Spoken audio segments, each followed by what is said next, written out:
Welcome to the NPC Energy Simulated Journey. This week, we're diving into something, well, potentially pretty radical, architect theory. Uh-huh. And our mission, really, is to explore this possibility, this idea from anonymous sources, from pop culture whispers, Right. that maybe, just maybe, you're not just living in a simulation. You might be the one who actually designed it. And the kicker is you don't remember doing it. Exactly. The really wild part is you maybe voluntarily wiped your own memory of being the architect. Yeah. Just to, fully get into the experience. It's a fascinating spin on standard simulation theory, isn't it? Totally. Instead of some, external programmer somewhere. Yeah. Architect theory makes it deeply personal. Like, the origin of your reality is you. Forgotten you, but still you. It really makes you stop and think about, well, everything, your day-to-day. Definitely. And think about some of the stuff we've heard, these anonymous sources, like Pixel Myop. Oh, yeah, the code story. Right. Remembering seeing what looked like actual code, Mm-hmm. sort of overlaying reality as a kid. Mm-hmm. Green code, I think they said. Yeah. And then there's Chrono Crisis 88. The meditation one. Uh-huh. This really strong feeling, apparently, of logging back in, like booting up a world they built during meditation. That's such a vivid description, that feeling of logging in. And we can't forget Control Zid. The reality editor. Sort of. Describing these subtle nudges they feel they can give to reality, almost imperceptible changes. Yeah. These are the kinds of glitches, the really out there ideas we're going to unpack. And these accounts, obviously they're anecdotal, right? Not exactly hard science. No, for sure. But they tap into something fundamental, don't they? This human need to understand where we are, what this is, our place in it all. Definitely. And what's interesting is how these separate anonymous stories, they start to almost weave together into this bigger, maybe speculative, but still coherent picture. Exactly. So we're going to dig into the basics of architect theory, and we'll draw some lines to things people might already know. Like The Matrix, obviously. Oh, yeah. The Matrix comes up a lot. Or, those deep dives on Reddit about NPCs. The non-player characters. Yeah, that feeling that maybe not everyone is quite real in the same way. Or even just that weird feeling your smart speaker is listening too closely. It's taking those cultural ideas, those feelings, and just pushing them one step further, isn't it? Yeah. Architect theory hints at this level of personal power, maybe. Agency, but forgotten power. It goes beyond just being, a sim in someone else's game. And right at the core of it all is this idea of architect amnesia. The forgetting. The idea that whoever built this, they chose to forget they did it. Consciously. It's like the ultimate immersive VR setup. Totally. Imagine spending ages building this incredibly complex, detailed world, Right. and then you jump in as a player, but with zero memory of being the creator. No advantages, no cheat codes. Just the raw experience. Yeah, like VR Ultra Permadeath, where you're the dev and the totally clueless player. That idea of self-induced amnesia, it has such a layer of mystery. Right. Why do it? Why give up the knowledge, the power? Maybe it's for genuine feeling. To really experience the ups and downs without that detached creator viewpoint. Could be. Maybe true immersion just requires total forgetting. It's a key question, I think. Okay, so continuing our simulated journey here, let's look at how this connects to maybe broader ideas, philosophical stuff, even older spiritual things. Yeah, you mentioned Gnosticism earlier. Right. There seem to be some interesting parallels there. Definitely. The Gnostic idea of the demiurge.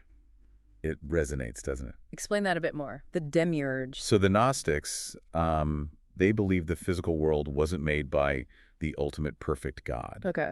but by a lesser being, a flawed creator, the demiurge, who made this reality as sort of an imperfect copy of the true spiritual realm. Wow.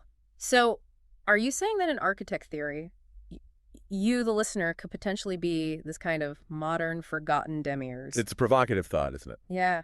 The one who shaped this reality but forgot your own creative power, your own spark. It's kind of mind-bending. It definitely shifts how you might view, the flaws and the suffering in the world. How so? Well, if we're the architects, maybe the problems aren't down to some external force, good or bad, Uh-huh. but they're just inherent parts of our own forgotten design. Yeah. Maybe even intentional parts. Right.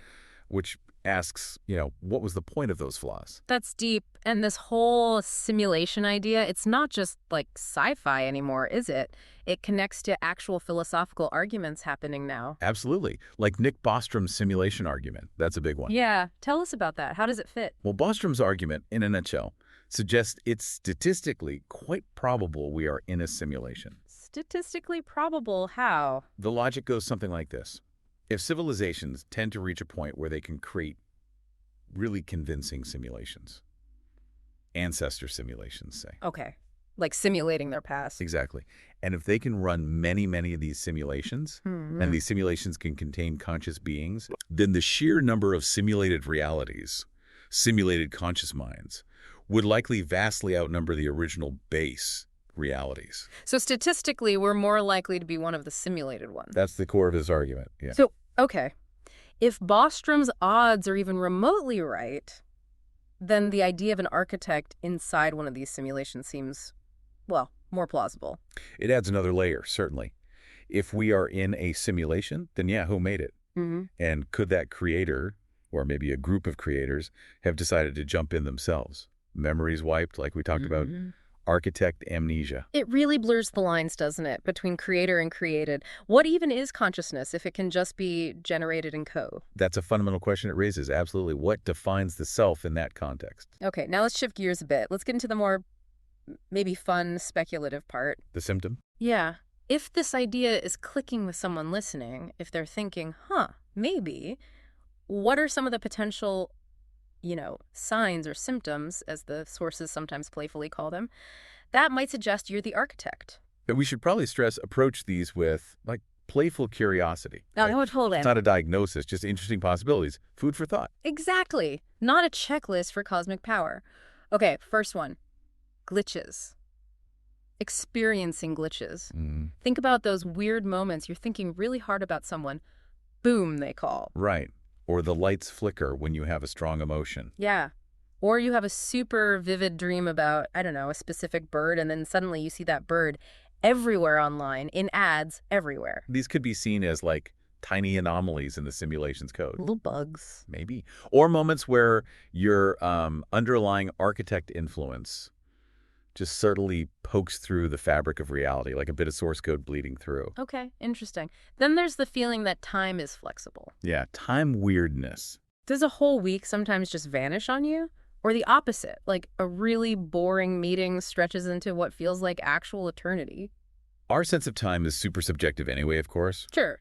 But architect theory might suggest that maybe our subconscious control could subtly warp how we experience the simulation's clock. Our focus, our intention, maybe having a tiny effect. Yeah.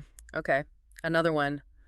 Hyperreality. Hyperreality. Yeah. Like things feeling too real or maybe too fake. Yeah, exactly. Does life sometimes feel a bit scripted, a bit too perfect in its loops? Like the barista who says the exact same greeting, same tone to every single person. That feeling of artificiality. Maybe it stems from a subconscious recognition of the underlying programming. Like seeing the strings. Kind of. Yeah. Noticing the actor sticking too closely to the script, maybe. Okay, and then those sudden wake-up moments. The flashes of detachment. Yeah. Ever just feel suddenly removed from your own life, like you're watching it from the outside for a split second? A sudden moment of clarity, or just a really strong feeling that something's not quite right.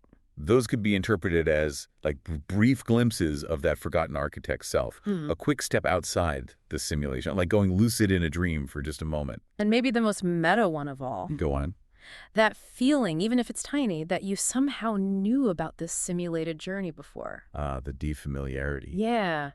That almost deja vu thought of, hang on, what if I made all this? Maybe a thought you had years ago, long before hearing about this stuff. That sense of knowing something you have no conscious memory of knowing? It's powerful, isn't it? It really is. Suggests a deep, maybe subconscious recognition of your own handiwork. Okay, so moving beyond these sort of theoretical signs, our anonymous sources, they've shared some really fascinating stories, things they see as maybe real-world evidence. Right, the personal accounts. And again, these are subjective, obviously, but they show how people are trying to fit these unusual experiences into this architect framework. Okay, like Pixel Me Up from Reddit. The code seer. Yeah. They talked about seeing actual green code strings floating behind people's heads, Especially when tired as a kid. Parents said imagination, Mm. but now they wonder if it was something else. It's a striking image, isn't it? A perception that just doesn't fit the standard model, but aligns so well with the simulation idea and the fact the memory stuck and got reinterpreted later. Interesting. Then Chrono Crisis 88 on TikTok. Logging back in. Yeah, that recurring feeling during meditation, seeing huge blue geometric shapes, feeling like they built this place but somehow got trapped in it. Trapped by their own creation. Yeah, and the why is the big question for them. Why trap yourself? And it's interesting how meditation keeps coming up, isn't it? As a potential way to access something deeper. The simulation's back end, maybe? Yeah. The architect's control panel. Yeah, and those blue shapes. Symbolic, literal. You know? And finally, Control Syd from that Discord log. The subtle influencer. Right. Claiming they can sort of nudge reality, focus on a traffic light, it turns green, joke about rain, it starts raining. They admitted it sounds unbelievable, right? Totally, but they insisted it happens consistently for them. These claims of direct influence, even tiny ones, they're the most direct assertion of architect-like power, aren't they? Yeah. It really challenges cause and effect, blurs that line between just watching and actively creating. It's like they're unknowingly pushing out little software patches to the simulation. Yeah. So, okay, let's pivot. Let's say someone listening is feeling a connection here. They're thinking, okay, maybe, just maybe, what then? What do you do with that? That's the big question, isn't it? Moving from just thinking about it to maybe engaging with it. Right. Do you just shrug it off, go back to scrolling, ignore this potential, creative engine inside you? Or do you start to poke around, explore the code, so to speak? What happened? Yeah. Architect theory, even just as a thought experiment, it opens up some really interesting ways to think about how we interact with reality. How so? Well, if we are the architects, even subconsciously, maybe we can learn to be more intentional about it. Engage with our creation more deliberately. And the sources, the online chatter, they offer some starting points, right? Some suggested practices. They do. Meditation comes up a lot, like we said. Lucid dreaming, too. As ways to access the admin panel. Potentially. Or at least gain more awareness of the underlying structure, maybe reconnect with those forgotten creator aspects. These practices have always been about exploring inner states, right? So this just gives them a new theoretical framing. What else? Reality testing. Yeah, that's another one. Consciously checking things. Do clocks work normally? Mirrors? Light switches? Like in lucid dreaming, to see if you're dreaming. Exactly. But here it's kind of repurposed. You're testing the stability of the simulation. Look out for bugs. Or inconsistencies, yeah. If things do behave weirdly, well, maybe that's another hint. Or maybe evidence of your own subtle influence. Okay. Synchronicity journaling. Right. Keeping track of those weird coincidences, meaningful connections that seem unlikely, looking for patterns. Could those patterns be the underlying code surfacing? Or maybe your own subconscious orchestrations bubbling up, like the simulation responding to you? Possibly. Or maybe they're just cues you built into your own reality for yourself, reminders. Wow. And finally, just creating stuff. Yeah. Any kind of creation. Yeah. Painting, writing, coding, music, whatever. How does that fit? Well, it could be seen as the most direct way to write new code into the simulation. To consciously add things, manifest new bits of your reality. So art isn't just expression, it's world building. In this context, yeah. It becomes an active way of shaping the simulation you designed, contributing to it directly. Okay, that actually leads perfectly into our listener challenge for this simulated journey. All right, let's hear it. We want to encourage you, listening right now, for the next 3 days, try consciously acting as if you are the designer of this reality. Okay, how would that look? Make decisions like you're in charge. Expect the unexpected, maybe. And just observe. See how the simulation seems to respond. Pay really close attention, then, to your thoughts, your intentions, and what actually happens around you. Yeah. Look out for weird coincidences, subtle shifts in how things feel or look. Be mindful. Exactly. And then this is the important part. Tell us what happens. Share the results. Yeah. Share your experiences with us over at NPC Energy, Instagram, or TikTok. We're genuinely curious. What happens when you lean into being the architect? It's a really unique way to engage with the whole idea, isn't it, on a personal level? Explore what it might mean for you. Totally. So as we kind of wrap up this exploration of architect theory, here's a final thought to chew on. Okay. If this is a simulation, and if you are the architect, just take a second. What kind of reality have you maybe unconsciously designed so far? Looking back at your creation. Yeah. And maybe more importantly, what might you consciously choose to create or change or build moving forward? That's a good one. It really is. It invites some deep thinking, right, about your place, not just in the world, but maybe as the designer of it.